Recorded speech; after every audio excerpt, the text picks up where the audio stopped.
Now, anybody who works, any reporter who's covered a beat knows that you have themes that recur time and again.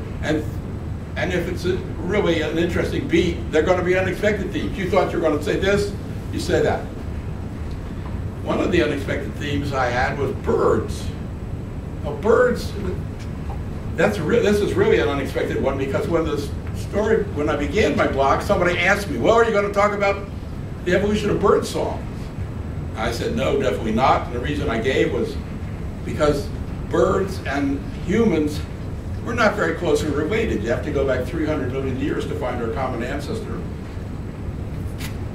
Birds have had a long, complex evolution. We've had a long, complex evolution. So I wasn't expecting to find much connection between us talking and birds. But it turns out that actually songbirds and humans have something in common. Songbirds have to learn their song. Turns out, and this is definitely established in the experimental, that many songbirds, they're not born knowing how to sing their song. They have to hear it. And conspecific is a fancy word meaning fellow species member. So our conspecifics are all the people in here. Conspecifics are songbirds, or like if you're a zebra finch, zebra finches. And they hear a conspecific, and they themselves try to make the sound. Peep, peep. And they compare what they make with what they heard. Usually it's not too good on those first few tries, so they try again. And this loop of sound, compare, and trying again, it is the same for birds and for babies.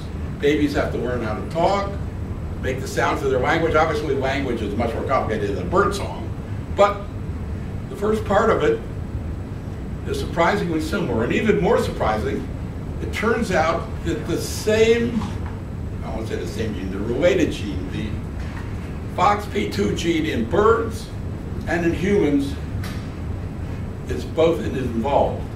The FOXP2 gene is a very complicated gene that changes other genes, and it results in changes in your brain. And the motor output that enables a bird to control its speech and a human to control our speech, turns out it's the same gene. So 300 million years, not so important after all. And I've been very much amazed to find myself repeatedly reporting on bird songs. Another unexpected theme was cooperation. Now, when I started this project, I was a friend, like probably many people in this room, I read The Selfish Gene by Richard Dawkins, and I took it seriously. So I was going on the idea that language began in some kind of gene selection. But then I came across what I'm calling here the speech triangle. Technically it's referred to as a triad, in which speech can be defined as a speaker and a listener and a topic. Now in this case we've got one speaker, lots of listeners, and a topic. Sometimes we've got one person sitting in a room thinking, and that he's thinking and listening at the same time in his own brain. But speaking and listening requires cooperation. You have to pay attention to me. I have to be paying attention to what feedback I can get from you, and we're both paying joint attention to this topic. If you quit listening, which I can understand you doing, you're not going to find out what I have to say. It requires, and if I'm going to talk, I have to be willing to let you know what I know, and you have to be willing to find out what I think. That's very peculiar behavior. And I spent a lot of time struggling with it. So I was quite relieved when I read a piece by E.O. Wilson describing group selection, or what they call technically multi-level selection, which means that it's not just the gene involved. It's somewhat controversial to this day. But basically what it means is that people evolve language for the group rather than, and the benefits that accrue to the group, rather than just the individual benefits that come along. Now, a third unexpected theme was topics. Topics we saw in the speech triangle, but what I'd expected to be really reporting a lot on was syntax and the development of the structure of language, how sentences get organized and so forth. But it turns out that much more central, much more functional is topics. A topic begins simply as a thing to point out, which, if you're a grammarian, is a subject, and an example would be lion. Here's a lion. What more need I say? We all start running. But this can evolve, and did evolve, so that there's things to point out plus news, and that a subject and a predicate. An example might be, the lion killed buffalo, Joe hunted birds. Topics can continue to evolve. You can start talking about invisible things, which are known technically as metaphors. An example of one of those might be Joe hunted answers. Now, Joe hunted answers is the same structure as Joe hunted birds, but he didn't hunt birds the way he hunted answers. In fact, if you start thinking about it, what is hunted doing there? What does that mean exactly? I mean, it's a metaphor. And it required some kind of evolutionary change for us to get it.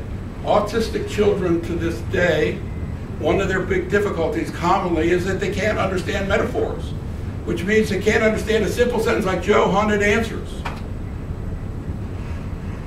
And we think of metaphors, I thought of metaphors, as rhetorical devices. Not anymore. They are central to language and central to getting topics that get just you one step beyond the concrete.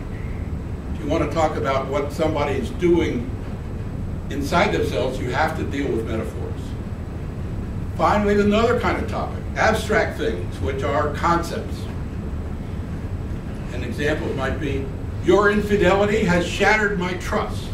Infidelity and trust are both abstractions, concepts. Shattered is a metaphor. So there's nothing concrete in that sentence whatsoever. Somehow we had to get from lion to your infidelity has shattered my trust. And the interesting thing about that, your bomb has shattered my house. Now there is a concrete statement, totally material, and it has the same structure as an abstract sentence, your infidelity is shattered my trust. And that is really important. Somehow we have gotten to talk about abstract things as though they were real things, physical things. And every language in the world does it this way. It's not just a peculiarity of English or Indo-European languages, every language.